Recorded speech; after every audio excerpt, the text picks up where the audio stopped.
el inversor que está involucrado en la historia de crédito, esté más o menos involucrado, yo creo que el 90% actúa en base a las perspectivas políticas, 10% prácticamente a todo el resto, y donde de todo el resto la gran parte era la acumulación de reservas, etc.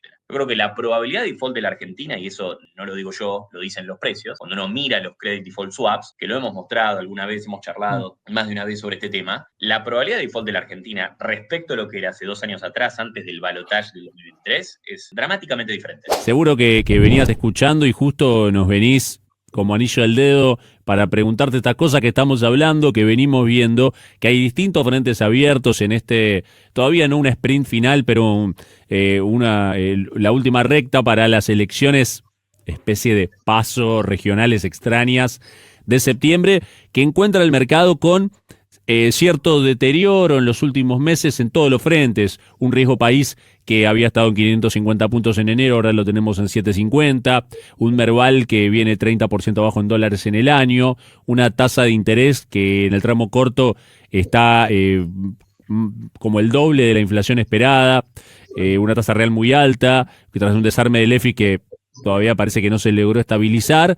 Y recién hablábamos un rato, una curva de dólar futuro que bueno, hoy con esta baja se mejoró un poco, pero de marzo en adelante los futuros cotizan por arriba de la banda cambiaria y nos preguntábamos si el mercado cree o piensa que se va a terminar el régimen de bandas cambiarias, no que se va a disolver porque son divergentes, sino que Caputo va a aparecer en la pantalla diciendo que viene un régimen nuevo. ¿Qué pensás vos de esta idea? Arrancaste por la fácil. Me las dejó fáciles, Martín. No sé ni por dónde arrancar. A ver, sí venimos de un mes de muchísima volatilidad, ¿no? En las tasas cortas, en el tipo de cambio, sobre todo el tipo de cambio, que me parece que es el termómetro que mira también la gente de a pie, ¿no? Y la que eventualmente puede tener algún tipo de impacto por sobre la dinámica de los precios, ¿no? Que en definitiva es la gran bandera que tiene política el gobierno de cara a las próximas elecciones. Tanto llámese esta elección rara, ¿no? De la provincia de Buenos Aires, que por primera vez está corrida, desanclada del calendario nacional. PBA representa el 37% del padrón nacional, con lo cual es muy importante. Me gustó la idea de una paso anticipada, sí, claro que sí.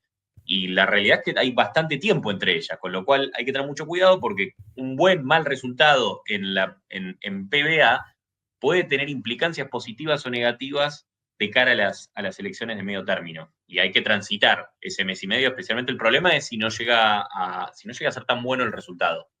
Empezando por ahí, me parece que la lectura de esa elección va a ser muy complicada. Esto no es fácil. O sea, ya de por sí una elección de medio término nunca es fácil. Por lo general lo que hacemos todos es sumar la cantidad de votos a nivel nacional que tienen las listas de diputados, y eso le podemos poner un número y podemos decir, bueno, si hubiera sido una elección a presidente y con muchos supuestos, y si los que votaron a la fuerza política de esa lista de diputados hubieran votado al candidato de la fuerza, a presidente de esa misma fuerza política, uno puede decir, bueno, si el gobierno supera un 40%, le gana por 8, 10 puntos al segundo, si uno quiere, al peronismo kirchnerista, bueno, eso sería un muy buen resultado a nivel nacional. Después, obviamente, eso tiene muchísimas diferencias y depende muchísimo de cómo sea la distribución de esos votos a nivel nacional, porque claramente no todas las provincias dan la misma cantidad de diputados, no es estrictamente proporcional. El método de Hunt de distribución de bancas es bastante complicado en ese sentido, y uno puede forzar la máquina y distribuir de manera diferente esos votos, y puede ser que en diferentes niveles de votación puedo conseguir incluso la misma Cámara. O diferentes, incluso a mismo nivel a nivel nacional, pero distribuido de manera diferente, diferentes estilos de cámaras. Eso todo para la nacional. O sea, la nacional claramente vamos a ver 3 cosas. Obviamente la provincia de Buenos Aires, que ya vamos a tener una lectura más clara el 7 de septiembre. La composición a nivel nacional de la cantidad de diputados y cómo se corresponden las diferentes fuerzas políticas. Y por último, la composición de ambas cámaras, donde en el Senado me parece que el gobierno apunta a tener un tercio, que te sirve muchísimo para eventualmente evitar algún tipo de rechazo de veto, impeachment, cualquier cosa que venga por ese lado. Y en diputados tratar de acercarse al quórum, pero muy difícil conseguir el quórum propio, dada la composición actual y la cantidad de bancas que se reparten, ¿no? Y dado que obviamente uno siempre tiene que tener en cuenta de que, bueno, acá en realidad, ¿para qué querés ganar esta elección? Vos tenés que consolidar poder político, y eventualmente para adelante la agenda que se tiene que venir es la agenda que muchos mencionamos, pero en realidad sabemos que es de largo plazo, que es la idea de la productividad, las reformas estructurales, que siempre es una cuestión de largo plazo en Argentina. El largo plazo en algún momento tiene que llegar, o sea, hay que empezar. Y ese empezar me parece que el gobierno lo concentró en los segundos 2 años. Por eso es muy relevante qué tan lejos estás del quórum, qué tan fácil eventualmente podés pasar algún tipo de ley vía el Congreso o algunas cosas vía decreto y consiguiendo ya una mayoría simple, sacando los temas de tributación, cualquier otro tema legal vía DNU, consiguiendo una simple mayoría, el DNU tiene el mismo estatus que una propuesta de ley. El problema es PBA, o el problema de PBA es leerla, ¿no? ¿Qué leemos de PBA? Y acá ayer lo escuchaba Olivera y es muy gracioso porque muchos me dicen lo mismo, ¿no? Como que no saben ni a qué candidato, dónde pertenezco, a qué sección pertenezco, a quién tengo que votar. Y es algo raro porque por lo general el votante de PBA siempre estuvo acostumbrado a que, bueno, tu decisión pasa por el nivel nacional y es casi por arrastre. No hay mucho corte de boleta en PBA. Con lo cual esto es muy llamativo. Acá la realidad es que te tenés que meter un poquitito más en qué estás votando en el mismo territorio. Y me parece que la lectura va a pasar a ser, bueno, la diferencia en la tercera sección, la diferencia en la primera, o sea que esta es por primera vez en la historia, la primera sección electoral va a tener más votantes que la tercera, gran sección, gran bastión del peronismo a nivel histórico, que ahí me parece que los últimos relevamientos se están marcando de que, bueno, ojo, porque si Magario saca una diferencia muy grande en la tercera sección, por más que el gobierno pueda hacer un muy buen resultado en la primera y gane el resto de la provincia, hay que ver si lo puede compensar. Y el gran problema me parece que de esa visión es que, bueno, qué es tan bueno, qué es tan malo, si pierde por -1, si gana por más, si gana, empata o gana, yo creo que es un muy buen resultado. Si pierde, hay que ver por la diferencia. Si pierde por -1 y la realidad es que ganaste casi toda la provincia, salvo la tercera, yo creo que por lo menos estamos ok. Si la diferencia es mayor, ahí me parece que vamos a tener un problema. Y una mala lectura de la provincia de Buenos Aires, independientemente que, por supuesto, el peronismo va a querer decir que tuvo un muy buen resultado, el gobierno va a tratar de restarle importancia o provincializarla, como pasa muchas veces, que la realidad es que en el fondo muchos de los encuestadores dicen, bueno, ojo, porque en todas estas provinciales que en este año particular están funcionando como una especie de paso o de relevamiento a nivel preelectoral nacional, pero en definitiva, ojo, porque cuando se vota en las provincias, el tema es que en la provincia de Buenos Aires no están acostumbrados, pero por lo general uno vota con la cabeza, con los problemas que tiene a nivel provincial, que muchas veces difieren significativamente de lo que es el nivel general nacional. Entonces, acá el riesgo que hay o el temor que hay es que si la lectura no es buena, ojo, pues tenemos que vivir un mes y medio que va a ser cuesta arriba. Si la lectura es buena, por el contrario, yo creo que eso te puede adelantar una de las cosas que los inversores están pensando para después de octubre. Por eso yo, ¿cómo lo estoy pensando del lado político? Y si a mí me preguntás cuáles son los catalizadores, recién mencionabas el riesgo país en 7.50, ¿no? Y que tuvo un par de días cerca de 7.70, cuando fue el viernes el mal dato de empleo, los bonos los castigaron un poco. Obviamente hay que pensar que todavía el beta de los bonos en dólares argentinos todavía sigue siendo bastante elevado. Cuando cae el benchmark 1, cae en 1,5, para hacerlo a grosso modo. Y encima, por la situación que se vivió en el exterior, también hubo una baja significativa en las tasas largas, ¿no? Entonces, bueno, tuvimos un riesgo país cerca de 7,70, diferente a lo que fue el promedio, donde la realidad es que durante los últimos 2 meses no ha pasado mucho en la deuda en dólares, muy diferente al contexto local en pesos, donde sí hemos tenido mucha volatilidad y visiones diametralmente diferentes a la visión de dólares. Yo creo que hoy en día el tenedor, y esto es clave para entender los cambios en la primera revisión del fondo, el inversor que está involucrado en la historia de crédito, esté más o menos involucrado, yo creo que el 90% actúa en base a las perspectivas políticas, 10% prácticamente a todo el resto, y donde de todo el resto la gran parte era la acumulación de reservas, etc. Yo creo que la probabilidad de default de la Argentina, y eso no lo digo yo, lo dicen los precios, cuando uno mira los credit default swaps, que lo hemos mostrado alguna vez, hemos charlado más de una vez sobre este tema, la probabilidad de default de la Argentina respecto a lo que era hace 2 años atrás, antes del balotaje del 2023, es dramáticamente diferente. Antes del balotaje del 2023 estábamos cerca de 70% de probabilidad de default a un año vista. O sea, 7 cada 10 veces de chances era de que la Argentina defaulteaba en un año.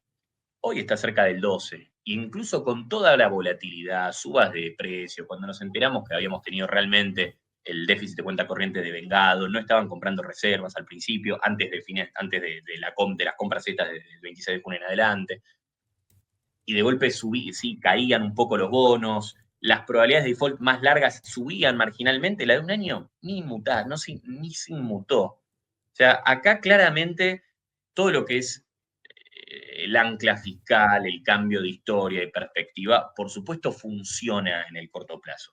Y eso también lo que te quieren decir es, ojo, porque esta idea de, bueno, che, las metas, suavizaron las metas, las relajaron, es verdad, podría ser una mala señal. Yo creo que muchos hicimos la asociación rápida, diciembre del 27 del 2017, y nos acordamos rápidamente los problemas que generó aflojar, relajar las metas en ese momento, pero me parece que esa comparación, por lo menos, no es lineal, ¿no? Y es muy diferente al sentido que ha tenido la revisión del acuerdo de facilidades extendidas de esta vez.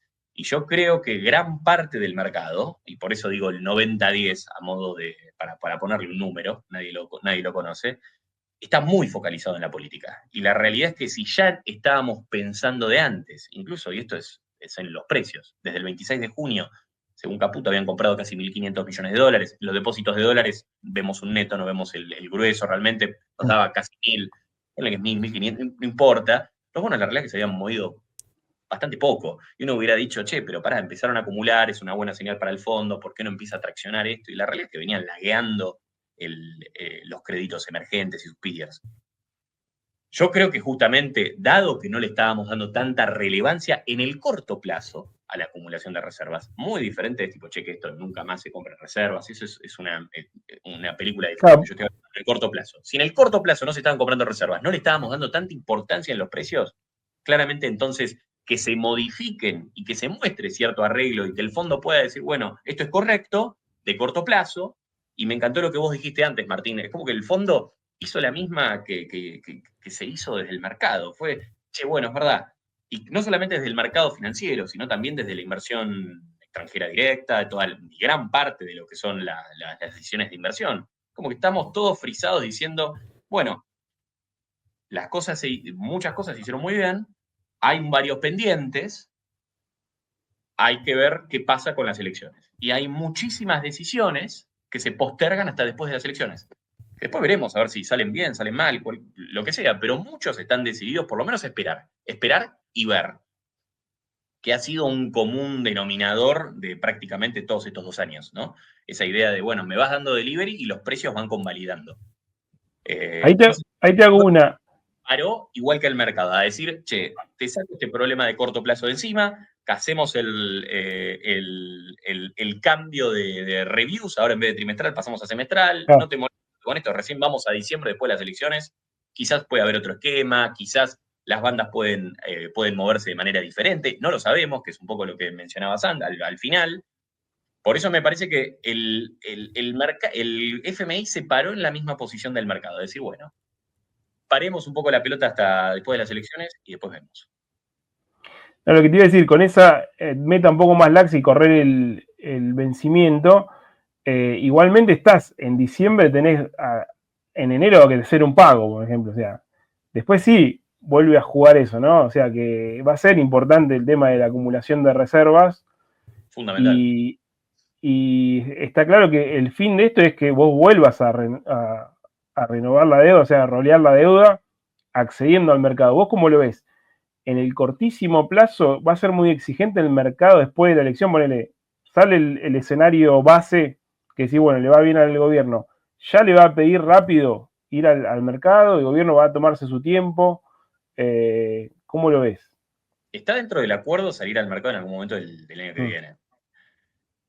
Y la realidad es que cuando uno mira la historia me refiero desde el frente externo, ¿no? Y uno dice, bueno, es verdad, estamos en déficit de cuenta corriente, el gobierno dice, che, pero acá hay un componente privado, no hay un componente público por la parte de intereses que sí existía en el 2017. Uno puede decir, bueno, es verdad que todavía estamos con restricciones cambiarias. Sin esas restricciones, quizás el tipo de cambio real debería estar un poco por arriba, dada la situación actual, no lo sabemos, la realidad es el famoso precio sombra que nunca sabemos. Sabemos del Bopreal Serie 4 y todas estas licitaciones, que por lo menos a 1.470 pesos nadie se dolariza, ni siquiera los que tienen dividendos atrapados desde hace muchos años. Eso es un punto importante. Hoy en día, arriba de la brecha, nadie se dolariza. No sabemos dónde está exactamente ese tipo de cambio, pero la realidad es que mirando para adelante, y si uno piensa, bueno, si al gobierno le va bien en las elecciones, y eso puede traer algo de flujos del lado de la cuenta capital, una manera de alivianar justamente esa demanda por el lado de la cuenta capital del gobierno es conseguir el rollover de la deuda. Por eso yo creo que esto va de la mano de decir, bueno, algo de acumulación de reservas va a tener que mostrar el gobierno. Lo podría llegar a hacer vía también colocación de títulos en pesos, como ha tratado de hacer en la ventana con el Bonte 30, pero sí, cuando uno lee la letra chica y mira las diferencias respecto a la salida del acuerdo, da la sensación de que la sugerencia al Banco Central es decir, anda acumulando. Y fíjate que hay otros países que tienen planes donde salen de alguna manera en licitaciones y empiezan a acumular. Y yo creo que las compras desde el 26 de junio hasta adelante me parece que son una muestra de buena voluntad de que eventualmente puede pasar eso. Ahora, si justamente no quiere generarle mayor presión de demanda al tipo de cambio del gobierno, la necesidad del rollover es fundamental.